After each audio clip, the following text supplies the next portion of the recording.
Assalamualaikum warahmatullahi wabarakatuh. Di video kali ini saya akan ajarkan teman-teman semuanya alasan-alasan penolakan yang umum ya dilakukan oleh calon member Anda. Biasanya orang akan bilang ketika udah dijelaskan tidak ada modal,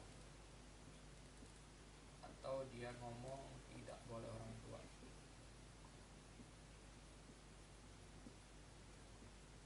Ya, atau ketiga tidak ada uang. Sama aja ya, tidak ada modal ya. Artinya tidak tidak mau atau pikir-pikir. Oke, nah ini teman-teman semuanya yang umum yang teman-teman biasa hadapi di lapangan, betul ya. Tidak ada modal, tidak boleh orang tua, dan tidak mau atau pikir-pikir. Oke, cuma kalau pikir-pikir tidak mau gitu ya.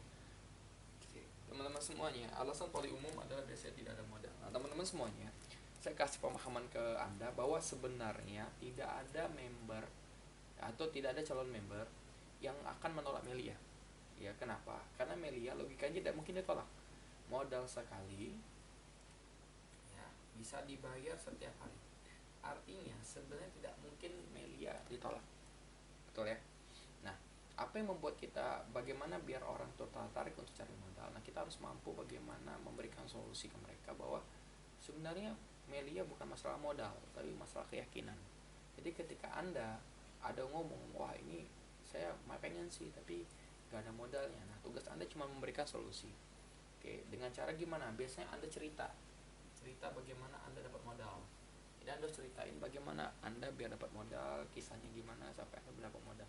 Kalau saya biasanya saya ceritakan uangnya dari mana. Contoh, saya ngomong bahwa wah saya dapat modalnya saya minjem, saya jual handphone, saya sempat pakai duit makan saya juga, dan kasih alasan kenapa berani ngelakukan itu.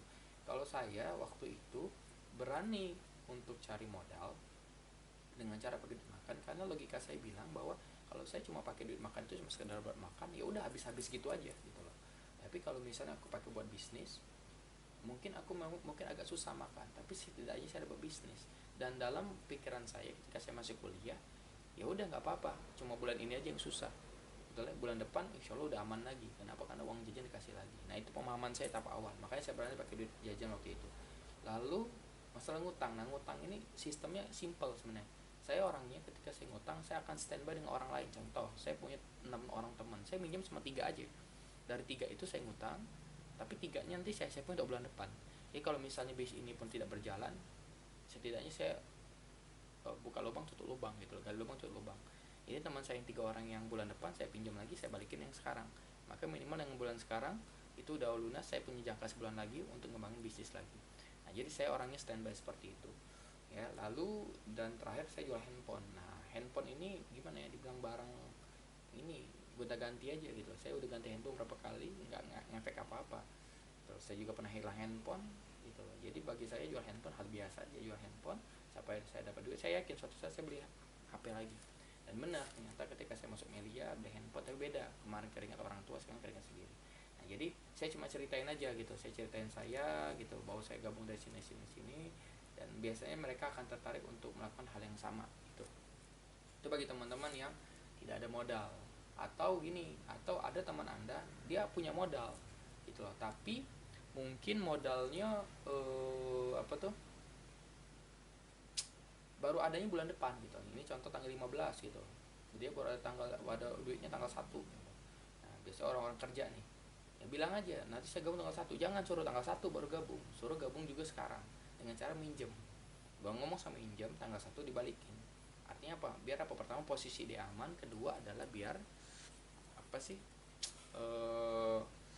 Dia langsung bisa jalanin. Karena kalau misal tanggal 1 dia baru gabung, berarti posisi dia tuh udah turun ke bawah banget gitu loh. Gitu loh. Jadi posisi kayak gini, jaringan gini nih. Jadi kalau misalnya dia gabung hari ini ya segini, kalau nunggu tanggal 1 gajian ya udah di bawah banget gitu loh. Anggaplah bawah sini, contoh ini banyak kan. Bawah sini anggap rugi kan ya. Pasti dia milih di atas dibandingkan di bawah gitu. Nah, jadi kasih tahu juga soal posisi, dan juga enaknya kalau di join sekarang dengan minjem, emang dia punya utang, tapi mulai dari besok dia bisa ngerjain sampai tanggal 1. Nggak taunya tanggal 1 bonus, gajinya nggak jadi buat modal, bonus yang ternyata untuk balikin yang pinjamannya tadi gitu loh. Tapi kalau tanggal 1 ya telat aja, posisinya udah lama, ya tetap bisa gabung sih gitu loh, tapi telatnya lama. Tapi dalam pengalaman saya bertahun-tahun di media, biasa orang kayak gitu udah bakal gabung gitu. Kenapa? Karena banyak hal-hal negatif loh di sana. Itu aja biasanya, itu bagi orang-orang yang sudah punya modal gitu tapi belum ada gitu. Lalu tinggal di follow up aja nanti teman-teman semuanya yang mungkin dia menunda 2 hari 3 hari 1 minggu, terus aja di follow up itu gampang, tinggal kasih foto-foto apa sih, bisa ditemuin ulang, bisa kasih foto-foto orang gabung, bisa foto-foto orang beli emas, jadi biar mereka tertarik, atau Anda dapat bonus, Anda share ke dia gitu, bilang terima kasih atas doa-doanya gitu-gitu, boleh lah, jadi biar mereka tertarik kembali gitu loh. Paham ya? Itu aja sih.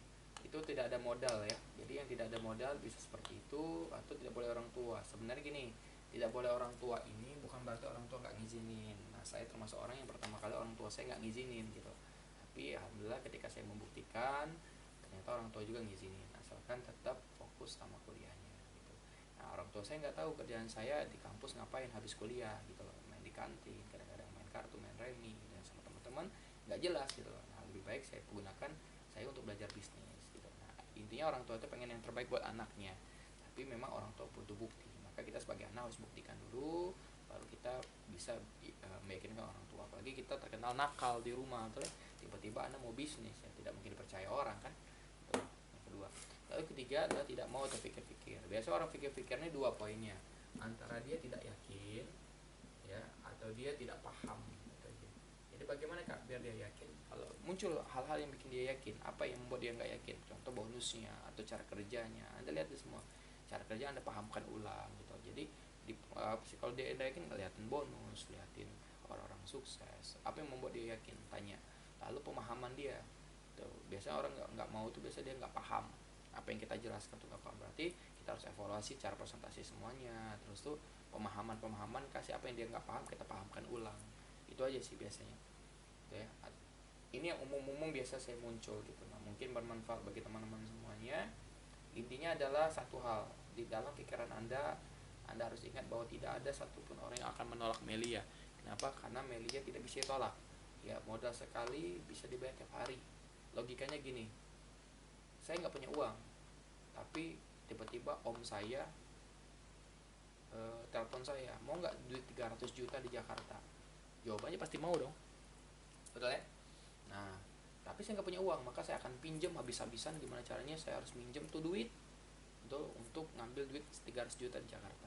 Artinya apa? Ketika kita tahu apa yang kita incar, Anda paham yang Anda incar di Melia 1,9 juta per hari, itu berapa? 50 juta per bulan, kalikan 12, berarti 600 juta per tahun, bukan setahun sekali, bukan cuma sekali, tapi setiap tahun 600 juta itu minimal. Jadi 600 juta setahun. Nah, pertanyaan, dengan modalnya 550 ribu atau 1,2 juta, masa ada orang nolak? Kan nggak masuk akal. Nah, tinggal bagaimana cara kita meyakinkan dia dan memahamkan dia aja gitu loh.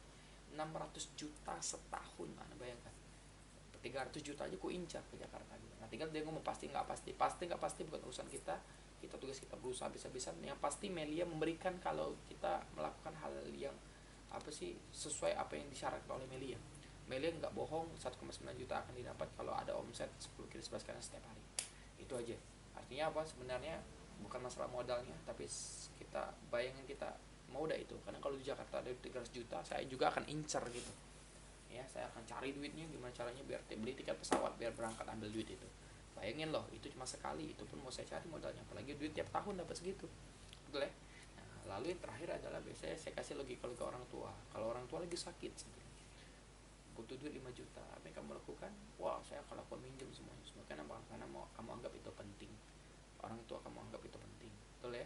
Orang tua dalam hati kamu penting banget. Nah, sama, ketika Anda anggap masa depan Anda penting, dengan ini Anda bisa hajiin orang tua, Anda bisa umrohin orang tua, Anda bisa beliin mobil, Anda bisa beliin apapun. Artinya penting banget untuk masa depan Anda.